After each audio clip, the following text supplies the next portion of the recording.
పాపం పవన్ కళ్యాణ్ గారి ప్రకటనలు చూస్తుంటే బాధపడాలో జాలిపడాలో అర్థం కావట్లేదు.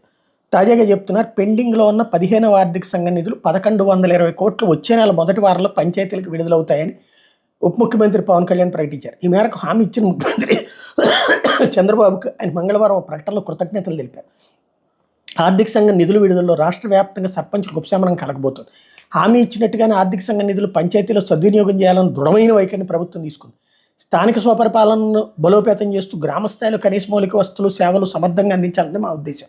రాష్ట్రానికి ఆర్థిక సంఘ నిధులు సకాలంలో విడుదల చేసినందుకు ప్రధాని మోడీకి హృదయపూర్వక ధన్యవాదాలు అని ఉప ముఖ్యమంత్రి పేర్కొన్నారు. గత ప్రభుత్వం ఆర్థిక సంఘ నిధులు ఇతర పథకాలకు మళ్లించిందని విమర్శించారు. ఏంటి ఇంక ఈయన మాట అర్థం కాదు.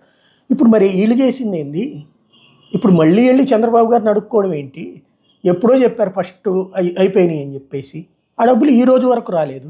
మరి అదే పని కదా గత ప్రభుత్వం చేసింది. దాన్ని ఇప్పుడు ప్రస్తావిస్తుంటారు. ఇప్పుడున్న ప్రభుత్వం చేస్తే అయ్యో నా బాబు గారు చెప్పేశారండి రేపు ఇచ్చేస్తానన్నారండి అంటే ఎక్కడి నుంచి ఉన్నది? జెన్యూన్గా మాట్లాడుతున్నట్ట ఒక్కసారి ఆత్మవిమర్శ చేసుకుంటే బాగుంటుందేమో.